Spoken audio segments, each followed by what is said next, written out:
Have you ever noticed how truly intelligent older people speak differently? Multiple studies show intelligent older people avoid saying certain common phrases, and once you hear them, you'll understand exactly why. In this video, we're going to uncover 5 phrases that the most intelligent older people never say. These aren't just habits of speech, they're windows into how someone sees the world, responds to challenges, and carries their dignity with them even in life's hardest moments. And each one is rooted in the timeless principles of Stoic philosophy, which teaches that peace, clarity, and resilience don't come from what's happening around us, but from the power we hold inside. So if you're over 60 where you've started to reflect more than react, this video is for you. Because staying mentally strong isn't just about thinking harder, it's about speaking wiser. And by the end of this video, you may realize that a few simple changes in your everyday phrases could not only sharpen your thinking, but help you carry yourself with a sense of strength that others instantly recognize. Now let's get started. Number 1, that's just how I am. There's a quiet kind of defeat buried in the words, that's just how I am. On the surface, it might sound like confidence, like someone who knows themselves. But if you look a little closer, this phrase is often used as a shield, a way to avoid change or growth.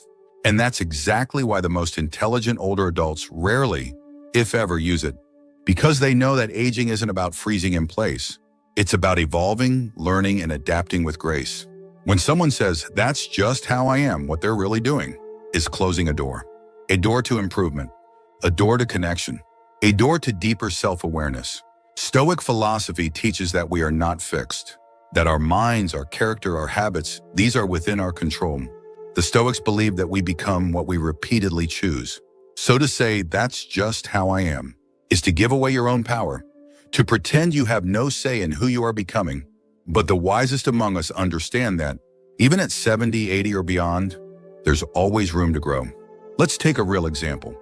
Henry, a retired math teacher now in his late 70s, used to get easily frustrated when people didn't understand his explanations.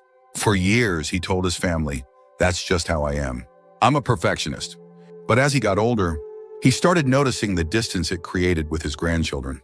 They stopped asking for help with school. They were afraid of his sharp tone. And one day after a quiet dinner, where no one made eye contact, Henry reflected deeply. Was being a perfectionist really more important than being approachable? Did he want to be right? Or did he want to be remembered warmly? That was the moment he let go of, that's just how I am. He started softening his approach, listening more, asking questions instead of correcting. And slowly, the warmth returned to his family dinners. You see, intelligence in older age isn't about being rigid. It's about being wise enough to adapt without losing your core values. Saying that's just how I am might feel like strength, but true strength lies in saying I can do better. I can be better. And that quiet commitment to becoming, not just being, is what separates the stagnant from the deeply wise. So the next time you catch yourself about to say, that's just how I am, pause. Ask yourself, is this helping me grow? Or am I using it to stay comfortable? Because the most intelligent, older people, they trade comfort for character and pride for progress every time. Number 2, it's too late for me. Few phrases sting the heart quite like it's too late for me. They come out soft, almost like a sigh, but they carry a heavy weight, a quiet resignation that the best parts of life are behind you. And yet, if you listen closely to the truly intelligent elders among us, you'll notice they don't say these words, not because they don't feel fear or regret, but because they know one truth that Stoic philosophers emphasize for centuries. As long as you're breathing, you're not finished. To say it's too late is to place a full stop, where there should only be a comma. Marcus Aurelius wrote that you could leave life right now. Let that determine what you do and say and think. That wasn't a call to despair, it was a call to urgency. A reminder that time is precious, but possibility is always present, even if your hands are wrinkled and your back a little slower to straighten. Think about it. How many stories have you heard of people starting over at 70, or discovering love at 80, or learning to paint, sing, or write memoirs at 90? The mistake isn't in starting late. The mistake is in assuming the value of your life has an expiration date. There's a woman I know named Ruth. She's 81 and lives in Ohio. For most of her life, she was a homemaker, raising kids, tending to her husband, running a warm but quiet household. After her husband passed, she said those very words, it's too late for me. Too late to travel, Too late to learn something new. Too late to feel excited about anything again. But one morning, while cleaning out her closet, she found an old camera, dusty, forgotten, tucked behind boxes of holiday lights. She remembered how, in her 20s, she dreamed of being a photojournalist. That afternoon, she walked down to the park and started taking photos of the birds, the old trees, the way sunlight hits cracked pavement. A year later, she was part of a local art show. 2 years later, she sold her first photograph. And today, she teaches photography to other seniors, every Thursday at her community center. Ruth didn't say, "It's too late." She said, "Why not now?" That shift from resignation to curiosity is what intelligent aging looks like. It's not about pretending you're 25. It's about reclaiming the value of your time, your story, your abilities. The Stoics didn't believe in wasted years. They believed in the power of this moment, right now. No matter how many you've lived before, you see, it's too late is just another form of fear, dressed up as certainty. But intelligence, real, earned, graceful intelligence, looks that fear in the eye and says, "I'm still here. And while I am, I can still do something meaningful." So the next time that voice whispers, "It's too late," answer it like a Stoic would, with action, with dignity, with the quiet defiance that says, "Watch me." If you're still watching this video and finding these insights valuable, please comment number 2 below to let me know you're here. And if you haven't subscribed yet, I recommend you subscribe and turn on the bell so you don't miss any videos. Your support helps us continue creating good content to inform and inspire you. Now let's move forward. Number 3, I can't change. The words "I can't change" may sound like acceptance, but more often, they're a quiet surrender. They draw a line in the sand, not because change is impossible, but because the person has stopped believing in their own potential. But wise older adults, especially those grounded in Stoic thinking, don't speak this way. Not because change is easy, but because they know it's always available. If you have the courage to look inward and the humility to grow. The Stoics believe that our true power lies not in controlling the world, but in how we respond to it. Epictetus said it plainly, "It's not what happens to you, but how you react to it that matters." And reactions, attitudes, behaviors, those are all choices. Even at 70, 80, or beyond, those choices are still yours. When you say "I can't change," you give away your power. But when you say "I choose who I become," you take it back.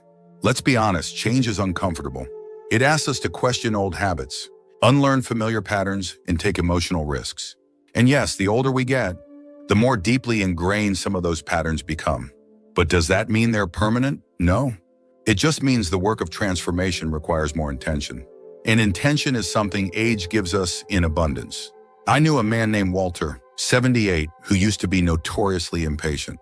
He'd cut people off mid-sentence, curse out, telemarketers, even lose his temper over how his neighbor trimmed her hedges. For decades, he shrugged and said, "That's just how I am." But after his grandson, a quiet 8-year-old named Dylan, flinched at one of his outbursts, something shifted. Walter didn't want to be remembered that way. He started reading about mindfulness. He apologized, really apologized to people he'd hurt. He began pausing before speaking, breathing deeper, listening more. It took time and it wasn't perfect, but his family noticed. His neighbors noticed. And most importantly, Walter noticed. He wasn't trapped in old ways. He just hadn't believed there was another way until he did. Saying "I can't change" is like putting a lock on a door that isn't even closed. It cuts off possibility. It denies responsibility. But most of all, it dishonors the fact that growth is a lifelong gift. Intelligent elders understand that self-development doesn't stop when your hair turns gray. If anything, it becomes richer, deeper, more honest. Because by then, you know what really matters. You've seen enough heartache to value peace. You've lived enough mistakes to appreciate self-awareness. You've lost enough people to know that the time to become your best self isn't tomorrow, it's today. So if the thought "I can't change" ever creeps into your mind, remember this, it's not a fact. It's a feeling, and feelings pass. But who you choose to become, even now, even in this chapter of life, is still entirely up to you. There's no expiration date on becoming a better version of yourself. Only the courage it takes to begin. Number 4, I deserve better than this. This one's tricky because on the surface, it might sound like a statement of self-worth. But when spoken with bitterness or entitlement, "I deserve better than this" becomes something very different. It shifts our focus outward, turning us into victims of circumstance rather than authors of our own experience. And that's exactly why intelligent older people, especially those rooted in Stoic wisdom, rarely say it. The Stoics taught that we cannot control what life hands us, but we can control how we meet it. Marcus Aurelius, who ruled an empire yet faced tremendous personal loss and stress, once wrote, "Accept whatever comes to you woven in the pattern of your destiny, for what could more aptly fit your needs?" That's not a call to be passive or to endure abuse.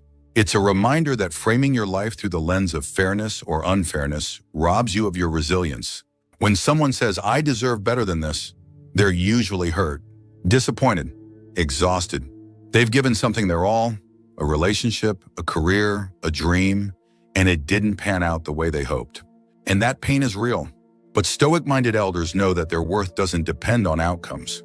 They focus on what they gave, how they showed up, and what they can learn. They don't tie their self-respect to rewards, recognition, or comfort. There's a man named Larry, 81, who spent his whole life building a business from scratch. At 70, he handed it over to his son, only to watch him run it into the ground. Larry lost almost everything, savings, property, even his good name in town. For a while, he spiraled. "I gave my whole life to that," he said, "and this is what I get?" But after sitting with the pain, after talking to a few trusted friends and reading old journal entries, Larry made a shift. He began volunteering at a local library, mentoring young men who were starting businesses of their own. He poured his knowledge into others, not because he needed to prove anything, but because that's who he was. He stopped waiting for life to feel fair. And in doing so, he found peace that went deeper than pride. The Stoics would say that life is not a transaction. It doesn't owe you comfort because you worked hard, or applause because you tried your best. It offers you a chance to live with virtue, to practice courage, to refine your soul. And if you accept that challenge, even in the face of disappointment, you are already living well. So the next time you feel tempted to utter those words, pause. Ask yourself instead, what can I grow from this? Or how can I rise with dignity here? That's what Stoic intelligence looks like. Not avoiding pain, but transforming it into strength.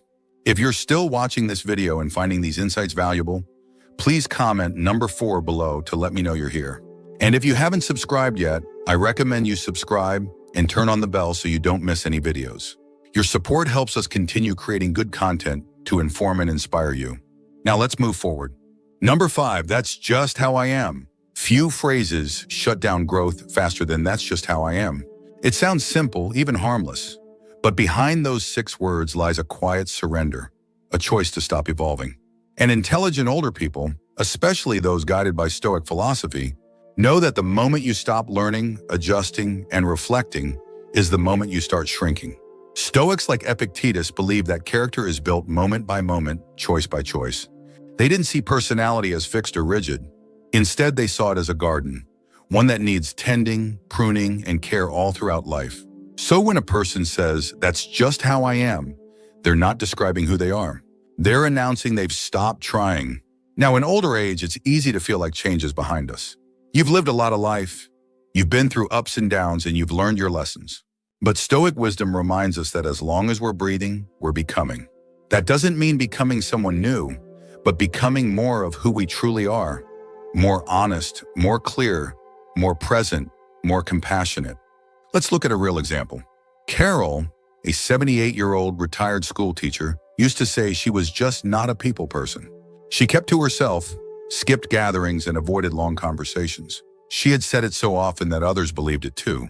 But after a minor health scare and some time in recovery, she found herself surrounded by quiet. Too much of it. For the first time, she realized how much connection she'd been missing. Instead of saying, "that's just how I am," she tried something different. She joined a small local reading group just once a month. Slowly, she opened up. She found that the woman who always believed she was too private had a lot to share, and others loved hearing it. She hadn't changed into a social butterfly overnight, but she had softened, grown. She had allowed herself to become a little more, not a little less. Stoic elders understand that our patterns aren't our prison. They're just habits. And habits can be reshaped, even late in life. Saying "that's just how I am" is like closing the book before the final chapters are written. But those chapters matter. They're where your wisdom gets shared, your values get refined, and your legacy gets shaped. There's also another subtle danger here. That phrase can be used to excuse hurtful or lazy behavior. "That's just how I am" has been used to justify impatience, rudeness, avoidance, and indifference. But intelligent older people recognize that growth is not about perfection. It's about responsibility. If you've hurt someone, you can apologize. If you've missed opportunities, you can still show up. The person you were yesterday doesn't have to be the person you wake up as tomorrow. So instead of saying, "That's just how I am," try saying, "That's what I've done in the past, but I'm open to better." That small shift in language opens a door. And Stoic wisdom teaches us to always look for the door that leads to better character. There's strength in consistency, yes, but there's deeper wisdom in choosing to evolve. And that's what separates the truly intelligent from those who simply grow old. Number 6, I deserve more. The moment we start using the phrase, "I deserve more," we shift the focus from gratitude to entitlement. And that's something intelligent older people are especially careful about. While there's nothing wrong with knowing your worth, Stoic wisdom reminds us that clinging to expectations of what the world owes us often leads to frustration, bitterness, and a kind of emotional rigidity that blocks peace. You see, the Stoics taught that the only thing truly in our control is how we respond, not what happens to us, not how others treat us, not even the rewards we believe we've earned through years of hard work. Life isn't a transaction. It's a gift. And when we expect life to repay us, we're often setting ourselves up for disappointment. Let's take Paul, for example, a retired business owner in his early 80s. After spending over 4 decades building a successful company, Paul felt a deep frustration that his adult children didn't take interest in continuing the business. He'd say, "After all I've done, I deserve a little more appreciation." But that mindset didn't bring him closer to his family. It drove a wedge. The more he clung to the idea that they owed him something, the more strained the relationships became. Eventually, after a long conversation with an old friend and some honest reflection, Paul started shifting his focus. He began replacing "I deserve more" with "What can I offer now?" That one mental change, rooted in Stoic thinking, helped him reconnect with his children. He stopped trying to pass on a business and instead started passing on stories, life lessons, and love. And his children responded, not with obedience, but with warmth. When you approach life through the lens of entitlement, you're always measuring who got what, who owes what, and how much you've been shortchanged. It creates a constant tally sheet in your mind, and that's exhausting. But when you shift into a posture of acceptance, even service, you start feeling lighter. You notice what's good. You receive joy without demanding it. Stoic thinkers like Marcus Aurelius didn't expect the universe to be fair. Instead, they asked, "How can I live rightly no matter what happens?" That question leads to a life of inner freedom, a life not tied to reward or recognition. Intelligent older adults adopt this mindset not because they've given up on fairness, but because they've matured beyond the need to chase it. "I deserve more" is a trap because it places your emotional balance in someone else's hands, the government, your family, even your past self. But intelligent, resilient people in their later years understand that peace doesn't come from fairness. It comes from perspective, from recognizing that everything you have today, even the smallest of blessings, could be enough, more than enough. If you're still watching this video and finding these insights valuable, please comment number 6 below to let me know you're here. And if you haven't subscribed yet, I recommend you subscribe and turn on the bell so you don't miss any videos. Your support helps us continue creating good content to inform and inspire you. Now let's move forward. Final thoughts. There comes a point in life, often somewhere after 70, when the question shifts from "What should I do next?" to "How do I live well with what I have now?" And in that space, the words we choose carry more weight than ever before. They shape not only how others see us, but how we see ourselves. That's why the most intelligent, thoughtful older people avoid the 5 phrases we've explored today. Not because they're trying to sound clever, but because they've learned, through years of experience, reflection, and yes, pain, that peace is a matter of perspective, and that words can either free us or trap us. You see, a Stoic elder isn't emotionless or detached from the world. Quite the opposite.